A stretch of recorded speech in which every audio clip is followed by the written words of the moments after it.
నమస్తే. Welcome to Manam TV. నేను anchor Siri. ప్రస్తుతం మనతో పాటు స్టూడియోలో ఉన్నారు వంటింటి చిట్కాల master, ayurvedic doctor Chittibotla Madhusudana Sharma garu. ఆయనతోని మాట్లాడదాం. డాక్టర్ గారు నమస్తే. నమస్తే అమ్మా. ఎలా ఉన్నారు డాక్టర్ బాగున్నానమ్మా. గారు? మీరెలా ఉన్నారమ్మా? చాలా బాగున్నాను డాక్టర్ గారు. డాక్టర్ గారు, ఈ రోజుల్లో అందరికీ ఇది ఒక కామన్ ప్రాబ్లమ్ అని చెప్పుకోవచ్చు. ఈ జనరేషన్ బట్టి నిద్రలేమి సమస్య.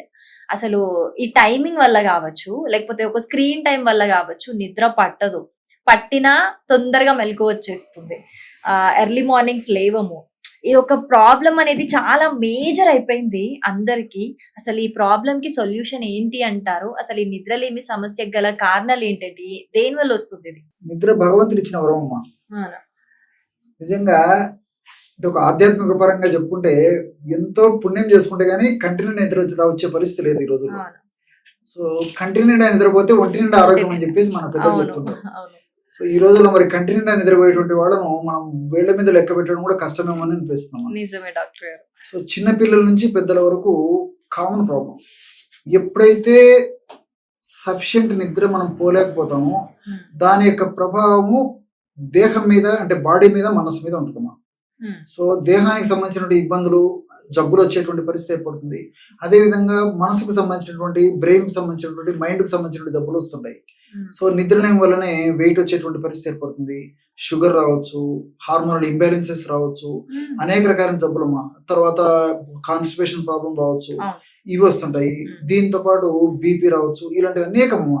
అంతేకాకుండా ఈ యొక్క నిద్ర సరిగ్గా లేకపోవడం చేత మరి మెదడుకు సంబంధించినటువంటి మనసుకు సంబంధించినటువంటి మానసిక ఆందోళన పెరిగిపోవడము, అదేవిధంగా మనసు చంచల స్వభావంగా తయారు కావడము, జ్ఞాపక శక్తికి సంబంధించిన ఇబ్బందులు రావడము, అదేవిధంగా కొన్నాళ్ల పాటు మరి నిద్రలేమి సమస్య గ్రాడ్యువల్ ఇలాగే ఎక్కువ రోజుల పాటు కొనసాగడం వల్ల కానీ, లేదా కొన్నాళ్ల పాటు కంటిన్యూగా కొనసాగడం వల్ల కానీ, జరగడం వల్ల కానీ మెదడులో కొన్ని రకాలైన రసాయన మార్పులు జరిగేసేసి పార్కిన్సన్స్ అనేటువంటి వణుకుడు వ్యాధి రావడం కానీ, మతిమరుపుకు సంబంధించిన అని చెప్పబడేటువంటి ఆల్జిమర్స్ అనేటువంటి వ్యాధి కానీ, ఉమ్, ఇలాంటి అనేక జబ్బులు కూడా వచ్చేటువంటి పరిస్థితి ఏర్పడుతుంది. కాబట్టి దేహ ధర్మాల్లో భాగంగా, శారీరక ధర్మాల్లో భాగంగా, జీవధర్మాల్లో భాగంగా ప్రతి జీవికి నిద్ర అనేది అవసరము. మానవ జాతి మినహాయింపు కాదమ్మా. ఉమ్. సో కంపల్సరీ నిద్ర ఉండాలన్నమాట. సో కాబట్టి అంటే కంటిన్యూ నిద్ర అనేది చాలా చాలా అవసరం. ఈ నిద్ర కోసం అని చెప్పేసి చాలా మంది చాలా రకాల ప్రయత్నాలు చేస్తుంటారు. మాత్రలు వేసుకుంటుంటారు, సిరప్స్ తాగుతుంటారు. ఈ మధ్య అయితే ఈ స్లీపింగ్ పిల్స్ కాన్సెప్ట్ చాలా ఎక్కువైపోయింది. యాంగ్జైటీ పిల్స్, తర్వాత స్లీపింగ్ పిల్స్ అని చెప్పేసి, టెన్షన్ తగ్గేదానికి పిల్స్ అని చెప్పేసి, సో ఇవన్నీ రకరకాల మందులు వాడుతుంటారు. తప్పని పరిస్థితుల్లో మరి హాస్పిటల్ అడ్మిట్ అయిపోయి కూడా ఉన్న 2 days అక్కడ ఉండేసే పరిస్థితి ఏర్పడుతుంది. లేకపోతే రాత్రి కూడా అడ్మిట్ అయిపోయి కూడా సెలైన్ ఎక్కించుకుంటుంటారు. ఇవన్నీ తాత్కాలికంగా ఉపశమనం పొందినప్పటికీ, దానివల్ల ప్రయోజనం ఉన్నప్పటికీ దీర్ఘకాలం పాటు వాడడం ఏమాత్రం మంచిది కదమ్మా. అందుకే వైద్యులు కూడా మరి కొన్నాళ్ళ పాటు వాడేసి ఆపేసేమని చెప్తారు, కానీ దీర్ఘకాలం పాటు వాడమని చెప్పేసి వైద్యులు కూడా సలహా ఇవ్వరమ్మా. ఎందుకంటే వాటి వల్ల మంచి ప్లస్ ఎంత అవుతుందో దానివల్ల వాటి వల్ల కలిగేటువంటి హాని కూడా ఎక్కువ. కాబట్టి వైద్యులు కూడా కంటిన్యూగా దీర్ఘకాలం పాటు వాడమని చెప్పరమ్మా. సో ఇది యాక్చువల్గా. సరే, మరి నిద్రలేమి, ఇన్సోమ్నియా, నిద్ర తక్కువ కావడం, నిద్ర పట్టకపోవడం, ఇలాంటి సమస్యలు ఉన్నప్పుడు ఏం చేయాలి? చాలా మంది ఏం చేస్తారంటే, సార్ ఇవన్నీ మాకెందుకు సార్, ముందు ఆ ఫార్ములా ఏదో చెప్తే చాలా మంది ఇబ్బంది పడుతున్నాం సార్, ముందు ఆ మందు వేసుకొని ముందు బాగా నిద్ర వచ్చేటట్టు చూసుకుంటాం అని చెప్పి చెప్తుంటారమ్మా. సో దానికి డైరెక్ట్ ఫార్ములా చెప్పేస్తాను. న్యాచురల్ రెమెడీ చెప్తాను చూడండి. చాలా top remedy, powerful remedy. Dry నట్టుతో కలిపేసి ఎలా వాడుకోవాలో చెప్తాను. ఇప్పుడు ఈ క్యాష్యూ నట్స్ ఇవన్నీ తెలుసు కదమ్మా. పిస్తా పప్పు, బాదం పప్పు, ఇవన్నీ అనేవి ఉన్నాయి కదా. ఇందులో పిస్తా పప్పు నిద్ర వచ్చేది చాలా అద్భుతంగా పనిచేస్తామా, చాలా మందికి తెలియదు. పిస్తా పప్పులో సరే అనేక రకాలైనటువంటి మనకు దేహానికి ఉపయోగపడేటువంటి అంశాలు, న్యూట్రియంట్స్ ఉండడంతో పాటు ఒమేగా 3 ఫ్యాటీ యాసిడ్స్, తర్వాత కొన్ని రకాలైనటువంటి బి కాంప్లెక్స్ ఫ్యాక్టర్స్ ఇవన్నీ ఉండడంతో పాటు ప్రత్యేకంగా మనకు నిద్రను కలుగజేసేటువంటి మెలటోనిన్ అనేటువంటి రసాయన పదార్థం న్యాచురల్ గానే ప్రకృతి మాత ఈ యొక్క పిస్తా పప్పులో నిక్షిప్తీకరించి మనకు ప్రసాదించడం జరిగిందన్నమాట. చాలా మందికి తెలియదు అనమాట. సో ఆ పిస్తా పప్పుని కాస్త వేయించేసేసి, ఫర్ ఎగ్జాంపుల్ ఒక 50 grams పిస్తా పప్పును ఒక పాత్రలో తీసుకోవాలి.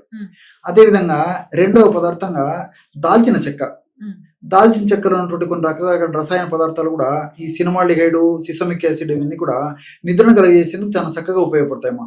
ఇవేం చేస్తాయంటే మెదడులో మెలటోనిన్ అనేటువంటి నిద్రను కలుగజేసేటువంటి హార్మోన్ ఉత్పత్తిని బాగా పెంచుతాయి. సో ఆ దాల్చిన చెక్క పొడి ఒక 25 grams తీసుకోవాలమ్మా. సో దాల్చిన చెక్క పొడి 25 grams తీసుకొని అందులో ఒక 5 గ్రాములు జాజికాయ పొడి కలుపుకోవాలి. జాజికాయలో మెరిస్టిసిన్ అనేటువంటి రసాయన పదార్థం ఉందన్నమాట. ఈ మెరిస్టిసిన్ అనేటువంటి రసాయన పదార్థం కూడా మెదడును కూల్ డౌన్ చేసేసి మెరటోనిన్ అనేటువంటి నిద్రను కలిగజేసేటువంటి హార్మోన్ ప్రొడక్షన్ బాగా ఎందుకు ఉపయోగపడుతుంది అనమాట. కాబట్టి పిస్తా పప్పు, దాల్చిన చెక్క పొడి, అదేవిధంగా జాజికాయ పొడి నేను చెప్పినటువంటి రేషియోలో కలుపుకొని బాగా కలిసిన తర్వాత గాజు పాత్రలో ఒక గాజు సీసాలో నిల్వ ఉంచుకొని రోజు రాత్రి పూటమా ఒక 50 to 100 ml గోరువెచ్చని పాలల్లో మరి తేనె కలిగినటువంటి వాళ్ళందరూ కూడా తేనె వాడలేనటువంటి వాళ్ళందరూ కూడా తేనె వాడుకోవచ్చు. ఒక చెంచా తేనె వేయచ్చు. లేనటువంటి వాళ్ళు మాత్రము తేనె వాడకుండా నేను చెప్పినటువంటి పౌడర్ మాత్రమే ఒక 1/2 టీ స్పూన్ అందులో కలిపేసేసి రాత్రి పడుకున్నప్పుడు తాగేసేయాలి రోజు రెగ్యులర్ గా. ఈ విధంగా చేయడం వల్ల చాలా అద్భుతమైన ఫలితాలు కలుగుతాయి. సైడ్ ఎఫెక్ట్స్ ఉండవు, అన్ని సైడ్ బెనిఫిట్స్ ఉంటాయి. దీర్ఘకాలం పాటు వాడినప్పటికీ ఎలాంటి ఇబ్బంది ఉండదు. కాబట్టి మరి ఈ పద్ధతిలో వాడుకోవడం వల్ల మంచి రిజల్ట్ వస్తుందమ్మా.